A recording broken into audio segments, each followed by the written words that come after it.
Hello बच्चों, कैसे हो? तो स्वागत है तुम लोग का फिर से अपने टीचिंग क्लास प्रगतिशील क्लास में। आज हम फिर से तुम्हारे सामने 8th क्लास का एक और वीडियो लेके आ गए हैं। अभी तक 8th क्लास का 2 वीडियो बनाए हैं। सबसे पहले वीडियो में हम लोग कॉन्टैक्ट फोर्स के बारे में बात किए थे और कॉन्टैक्ट फोर्स को डिटेल में, उसके टाइप को डिटेल में पढ़े हुए थे। उसके बाद जो सेकंड टाइप आया, सेकंड वाला वीडियो आया, उसमें हम नॉन कॉन्टैक्ट फोर्स के बारे में बहुत ही डिटेल में बताए हैं। अगर तुम लोग वो वीडियो नहीं देखे हुए हो तो यहाँ पे आई बटन में ऊपर पे लिंक आएगा, इस पे क्लिक करो और उस वीडियो को जाके देख लो। आया बात समझ में? अब हम लोग आज आ गए हैं लेक्चर नंबर 3 लेके तुम्हारे सामने, मतलब 8th क्लास का, 8th क्लास 9 नहीं ना बोल दिए थे हम, 8th क्लास का ये तीसरा वीडियो है, 8th क्लास का ये थर्ड वीडियो। और इस वीडियो में हम तुमको फोर्स के बारे में बताएंगे। वो तो पहले ही हो चुका, मतलब अब नया क्या आने वाला है, तो प्रेशर आने वाला है नया। मास और वेट क्या होता है उसके बारे में बताएंगे और फिर आगे तुमको ले चलते हैं। ठीक है, तो चलो शुरू करते हैं। सबसे पहले मास और वेट से। दो टर्म होता है, एक है मास, एक मास है, और दूसरा टर्म जो है ये वेट है। दोनों को हम बगल बगल में लिख के तुमको समझाने का कोशिश करते हैं। एक जो है मास है और दूसरा जो है वो वेट है। अब देखो, मास और वेट में डिफरेंस क्या होता है। मास हो गया ना कि कितना क्वांटिटी ऑफ मैटर किसी भी बॉडी के अंदर कंटेंट है, उसी को हम लोग बोलते हैं मास। कितना क्वांटिटी ऑफ मैटर, कितना क्वांटिटी ऑफ मैटर किसी भी ऑब्जेक्ट के अंदर कंटेंट है, उसको हम लोग बोलते हैं मास। जैसे ये ऑब्जेक्ट है, तो ये ऑब्जेक्ट जो है वो मैटर से तो बना होगा, ये बात तो तुमको पता है कि दुनिया का कोई भी चीज मैटर से बना हुआ है। ठीक है, तो ये ऑब्जेक्ट है, तो ये मैटर से बना हुआ है, तो इसमें इसके अंदर कितना क्वांटिटी में मैटर है, इसके अंदर कितना क्वांटिटी में मैटर है, उसी को हम लोग बोलते हैं मास। आया बात समझ में? मास क्या होता है, किसी ऑब्जेक्ट के अंदर मैटर कितना इसके अंदर बंधा हुआ है, इसी को हम लोग बोलते हैं मास। तो डिफिनेशन लिख देते हैं। मास का डिफिनेशन यहां पे लिख रहे हैं, क्वांटिटी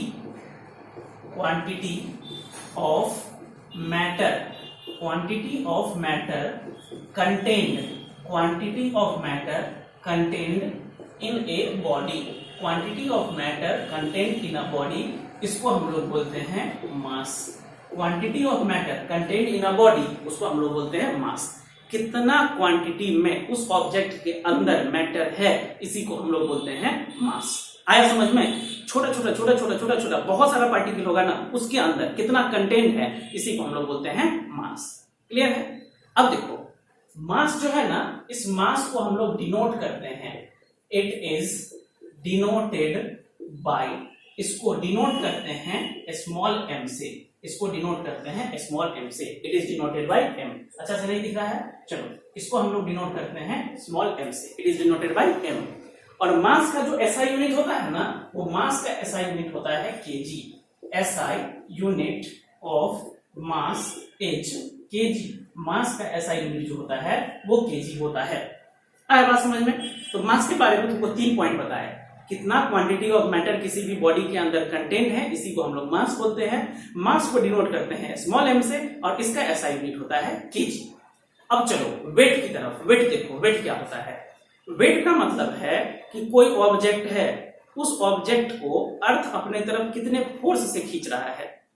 और ऑब्जेक्ट है और अर्थ भी क्या है, एक ऑब्जेक्ट है, दोनों के पास मास है, तो दोनों के बीच में कौन सा फोर्स लगेगा, जल्दी से बताओ। लास्ट लेक्चर में बताए हुए थे, एक ऑब्जेक्ट है, इसके पास भी मास है, और नीचे अर्थ है, उसके पास भी मास है, दो मास के बीच में कौन सा फोर्स लगता है, ग्रेविटेशनल फोर्स। याद आया? अब देखो, वेट क्या होता है, तो कोई ऑब्जेक्ट है, उस ऑब्जेक्ट को अर्थ जो है वो अपने तरफ कितने फोर्स से खींच रहा है, इसी को हम लोग वेट बोलते हैं। आया बात समझ में? तो मास अलग चीज है, वेट अलग चीज है। वेट क्या है, वेट का डिफिनेशन लिख रहे हैं, force with which an object, force with which an object is attracted towards अर्थ। ऐसा फोर्स जिससे कोई ऑब्जेक्ट को अर्थ अपनी तरफ खींचता है, उसी को हम लोग वेट बोलते हैं। Force with which an object is attracted towards earth is called weight, उसको हम लोग वेट बोलते हैं। ठीक है, अब देखो वेट के डिफिनेशन में हम क्या बताए कि वेट जो है ये एक फोर्स है जिससे ऑब्जेक्ट को अर्थ अपने तरफ, अर्थ उस ऑब्जेक्ट को अपने तरफ खींचता है। वेट जो है एक फोर्स है जिससे किसी ऑब्जेक्ट को अर्थ अपनी तरफ खींचता है। तो वेट एक्चुअली में क्या है? फोर्स। और फोर्स का ऐसा यूनिट क्या होता है? न्यूटन। तो वेट का ऐसा यूनिट क्या होगा? न्यूटन। आया बात समझ में? तो यहां से लिख देते हैं कि ऐसा यूनिट जो होता है ना, ऐसा यूनिट ऑफ वेट, वेट का ऐसा यूनिट जो होता है इसको हम लोग बोलते हैं न्यूटन। ऐसा unit of weight is newton. और एक बात और सीखो, इस वेट को जो हम लोग डिनोट करते हैं ना, ये डिनोट करते हैं W से। It is denoted bye W। इसको हम लोग डिनोट करते हैं W से। ठीक है। अब देखो, वेट निकालने का एक फॉर्मूला भी होता है कि अगर तुमको किसी ऑब्जेक्ट का मास पता है तो उस मास को क्या करो, G से मल्टीप्लाई कर दो तो वेट आ जाएगा। तो हम यहां पे ये फॉर्मूला लिख देते हैं, W is equal to M into G। यहां पे W क्या है? तो W जो है वो वेट है। W क्या है? वेट है। और M क्या है? मास है। और एक नया टर्म आया है G, बस इसका नाम अभी समझ लो, आगे क्लास में हम फिर से इसको एक्सप्लेन कर देंगे, अभी बस G का नाम समझ लेना है। G है acceleration due to gravity. G का मतलब क्या होता है? तो G है एक्सीलरेशन ड्यू टू ग्रेविटी। और ये जो एक्सीलरेशन ड्यू टू ग्रेविटी होता है ना, इसका वैल्यू फिक्स होता है। इसका वैल्यू हम लोग ले लेते हैं 10 मीटर पर सेकेंड स्क्वायर। तो इसका वैल्यू भी याद करके लिखोगे। कभी कभी 10 9.8 भी दिया रहता है, वो अगले क्लास में बात करेंगे, अभी के लिए 10 याद करके रखना। तो G क्या होता है? Acceleration due to gravity. और वेट का फॉर्मूला क्या है? M into G। M क्या है? मास। उसको G से मल्टीप्लाई कर दो, एक्सीलरेशन ड्यू टू ग्रेविटी से मल्टीप्लाई कर दो तो वेट आ जाएगा। जैसे एक एग्जांपल बताते हैं, किसी ऑब्जेक्ट का मास 2 kg है तो उसका वेट कितना होगा? तो M की जगह कितना रखोगे? 2। G की जगह कितना? 10। तो आंसर कितना आ जाएगा? 2 इंटू 10 मतलब 20। तो 20 न्यूटन। जैसे यहीं पे हम वो एग्जांपल करके दिखा देते हैं। यहाँ पे एक एग्जांपल देखो। एग्जांपल, मास अगर 2 kg है तो वेट हमको फाइंड करना है। तो वेट का फॉर्मूला लिखोगे M इंटू G। मास कितना है? 2 kg और G का वैल्यू कितना बोले लेने हैं? 10। तो आंसर कितना आया? 20। और ऐसा यूनिट क्या लिखोगे? न्यूटन। 20 न्यूटन। आया बात समझ में? तो वेट भी क्लियर हुआ। अब देखो, ये जो वेट होता है ना, वेट को हम लोग मेजर करते हैं स्प्रिंग बैलेंस से। नाम याद रखोगे, स्प्रिंग बैलेंस। जैसे देखते हो, वो जो रद्दी कागज लेने वाला आता है, रद्दी पेपर सब लेने वाला आता है, उसके पास एक स्प्रिंग बैलेंस होता है। या फिर जैसे गैस का सिलेंडर जो लेके आता है, तो सिलेंडर को मेजर करने के लिए स्प्रिंग बैलेंस होता है। नीचे में ऐसे हुक लगा हुआ रहता है, एक डिवाइस रहता है, पकड़ता है, और नीचे में सिलेंडर को लगा दिया तो वो ऐसे ऐसे आके स्प्रिंग अपना वैल्यू बता देता है।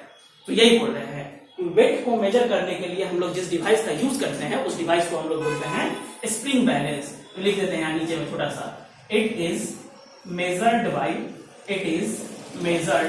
Bye spring balance. इसको जो हम लोग मेजर करते हैं ना, वो मेजर किसी से करते हैं? तो स्प्रिंग बैलेंस से मेजर करते हैं। तो वेट को हम लोग मेजर करते हैं स्प्रिंग बैलेंस से। Weight is measured by spring balance. Clear है? अब देखो, यहाँ मास में ये नहीं लिखे कि मास को कैसे मेजर करते हैं। तो मास को मेजर करते हैं केमिकल बैलेंस से। It is measured by chemical balance. बस नाम है केमिकल बैलेंस, बस इसको समझ लो अभी कि मास को हम लोग मेजर करते हैं केमिकल बैलेंस से।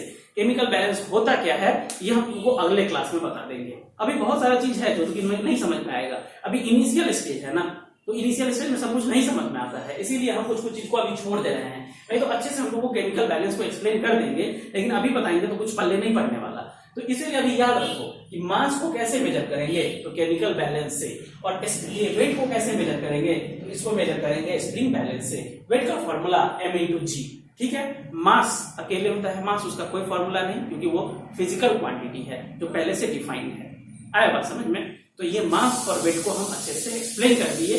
अब चलते हैं प्रेशर की तरफ। ठीक है, अब चलो प्रेशर के बारे में देखते हैं कि प्रेशर क्या होता है, उसको कैसे मेजर करते हैं, ये सब के बारे में अब देखते हैं। प्रेशर, इसको करते हैं साफ।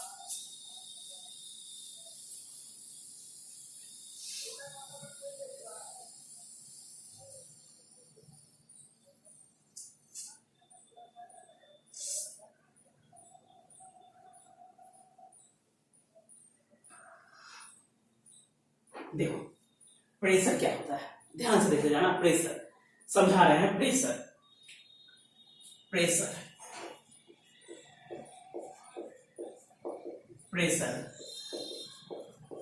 फोर्स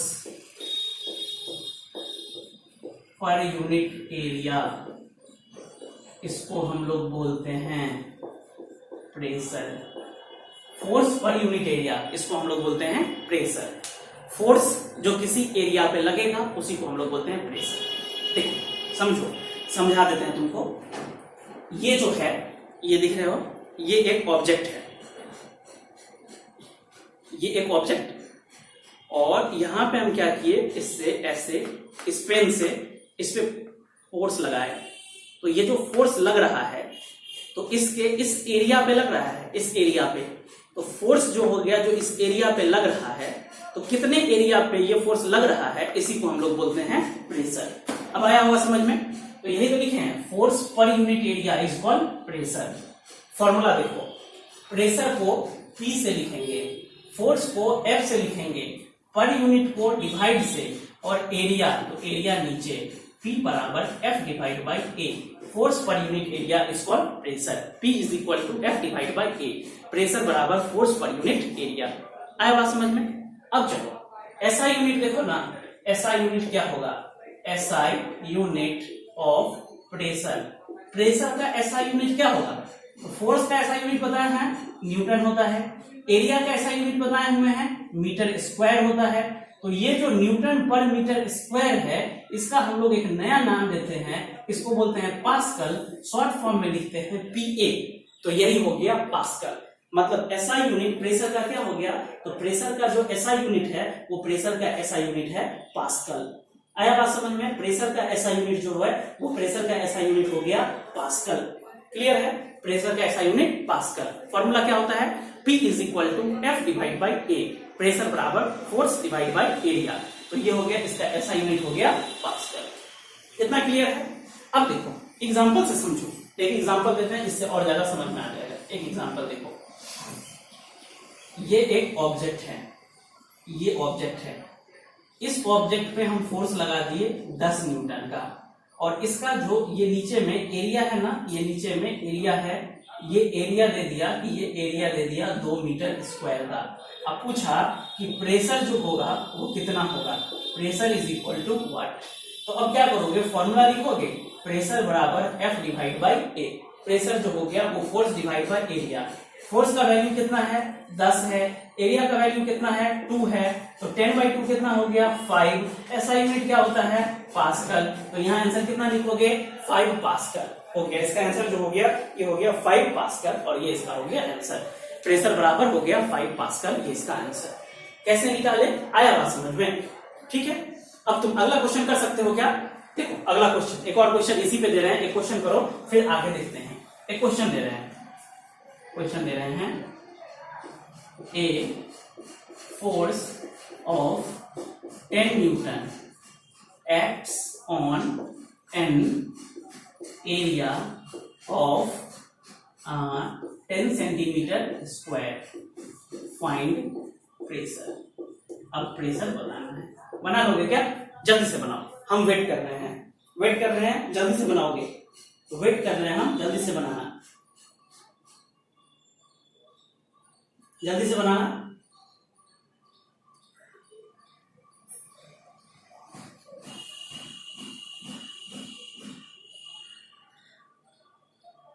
बन गया?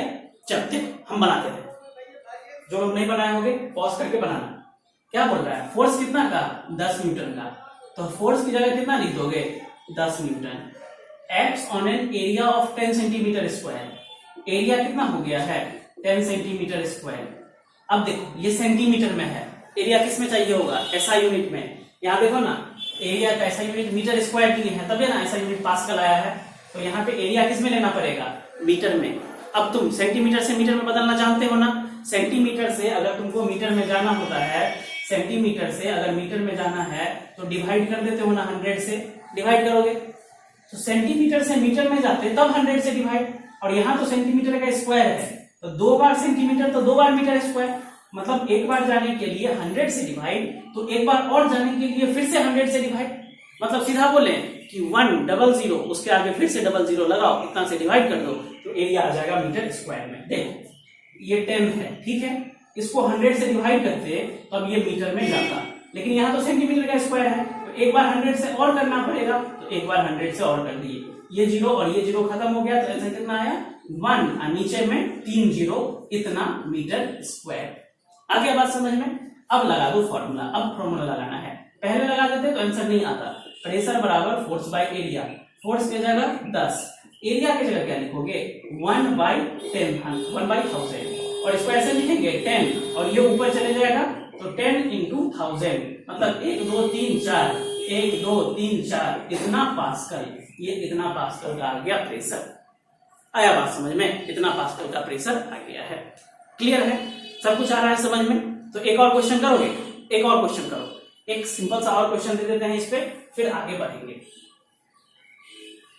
एक और क्वेश्चन दे देते हैं छोटा सा, लिखो। क्वेश्चन है an object of mass 2 kg has an area of 2 meter square, find pressure exerted by it। ये कितना प्रेशर एक्सर्ट करेगा ना, ये अपने को बताना है। ये कितना प्रेशर एक्सर्ट करेगा ये हमको बताना है।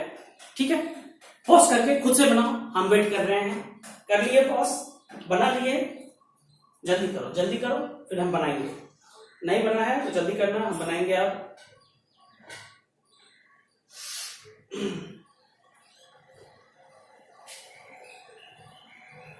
हो गया?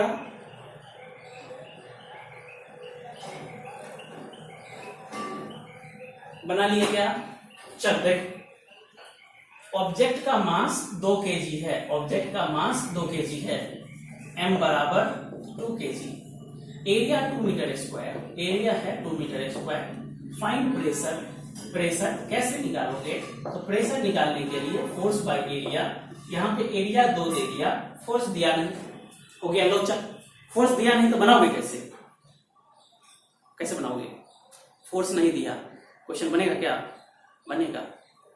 मास दिया है ना, हम तुमको बताए हैं कि जो फोर्स होता है वो वेट के बराबर होता है, और वेट का फॉर्मूला भी बताए हुए हैं क्या? m into g होता है।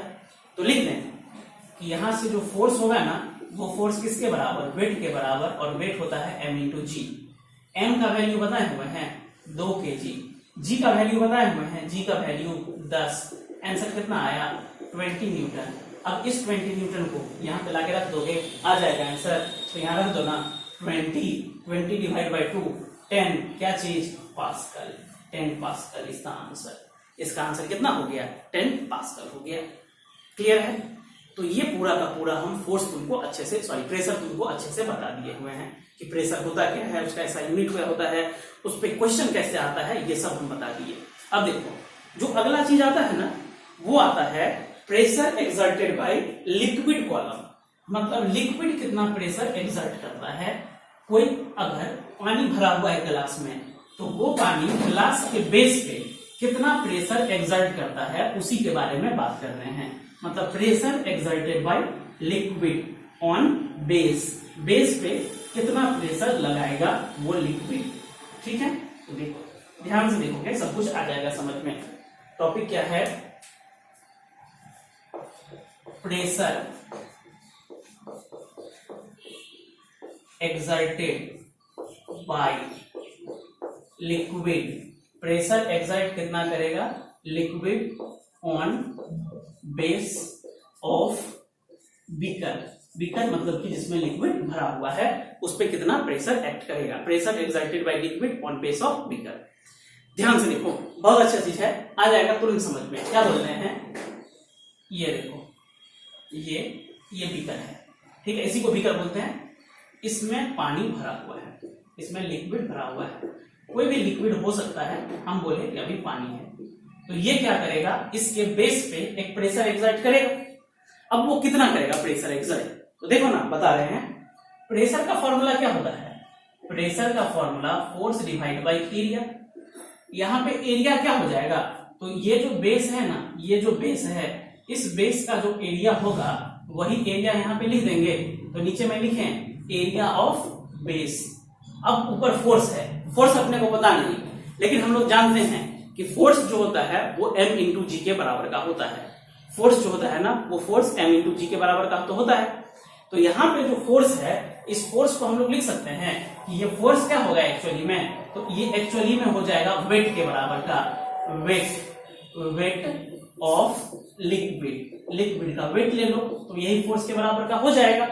तो हम लोग प्रेशर किसी भी लिक्विड का जो कि लगाएगा इस बीकर के बेस पे, तो उसका आंसर अब क्या बोलेंगे कि उस लिक्विड का वेट ले लो और नीचे में उस एरिया से डिवाइड कर दो, तो weight of liquid divide by area of base, इसी को हम लोग बोलते हैं प्रेशर। आया बात समझ में? किसका प्रेशर? जो कि लिक्विड एग्जर्ट कर रहा है इसके बेस पे। आया बात समझ में? तो प्रेशर एक्सर्टेड बाय लिक्विड और बेस ऑफ बीकर, P बराबर है बाई ए, P बराबर फोर्स के जगह वेट ऑफ लिक्विड, नीचे में एरिया की जगह एरिया ऑफ बेस। अपना काम हो गया, ठीक है। अब देखो प्रेशर मेजर करने के लिए, ये जो प्रेशर मेजर करते हैं उसके लिए हम लोग एक डिवाइस का यूज करते हैं और इस डिवाइस को हम लोग बोलते हैं मैनोमीटर। आया बात समझ में? नाम याद रखना है। प्रेशर को मेजर करने के लिए हम लोग एक डिवाइस का यूज करते हैं और इसी डिवाइस को हम लोग बोलते हैं मैनोमीटर, ठीक है। तो देख लो इसका डिफिनेशन लिख देते हैं, एग्जाम में पूछ देता है मैनोमीटर क्या होता है। तो देखो मैनोमीटर का डिफिनेशन, मैनोमीटर ए या एन इंस्ट्रूमेंट, एक ऐसा इंस्ट्रूमेंट है used to measure, an instrument used to measure pressure difference, ऐसा इंस्ट्रूमेंट जो प्रेशर के डिफरेंस को मेजर कर सकता है उसी को हम लोग बोलते हैं मैनोमीटर। आया बात समझ में? मैनोमीटर क्या होता है?